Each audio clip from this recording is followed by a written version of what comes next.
Pourquoi t'es là toi ce matin?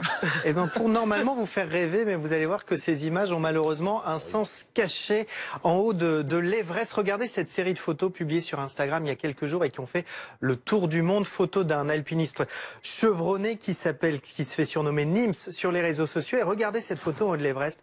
Ces personnes qui grimpent l'Everest avec lui. Dans la légende, il précise 320 personnes. Immense file d'attente pour atteindre le sommet. Vous allez voir d'autres images. C'est la fin de saison en ce moment de l'ascension de l'Everest, combiné à une météo clémente. Résultat, il y a beaucoup trop de monde.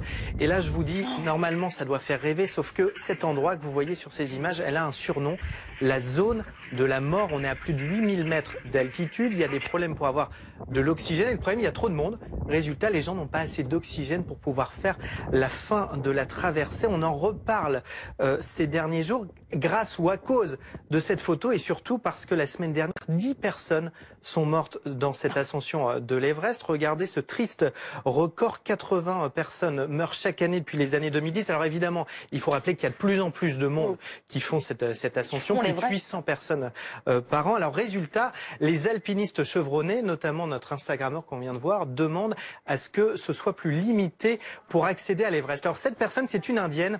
Elle a survécu la semaine dernière à cette zone de la mort et justement elle lance un appel: arrêtez de vouloir venir grimper sur l'Everest si vous n'êtes pas expérimenté. On donne trop de permis. C'est facile à dire une fois que tu as raté l'ascension et que tu es à l'hôpital. Oui mais elle est chevronnée justement. Donc elle dit justement, moi je m'en suis sorti parce que j'ai de l'expérience. Arrêtez de vouloir venir faire les touristes entre guillemets au sommet de l'Everest parce que c'est de moins en moins cher. C'est aussi un autre problème, conséquence du tourisme. 9 000 € quand même. Alors non, c'est beaucoup plus cher que ça. C'est 20 000 $. 20 000 $. Donc c'est énorme. Ça c'est les agences bon marché, mais les alpinistes chevronnés disent qu'en vrai, une vraie expédition de l'Everest dans des conditions optimales, c'est 60 000 $. Dont 9 000 juste pour le permis de le faire, qui vont au gouvernement. Ouais, bon, tu sais quoi, nous on fait pas l'Everest et on fait même pas l'ascension. On sera là jeudi et vendredi. Voilà, très bien là.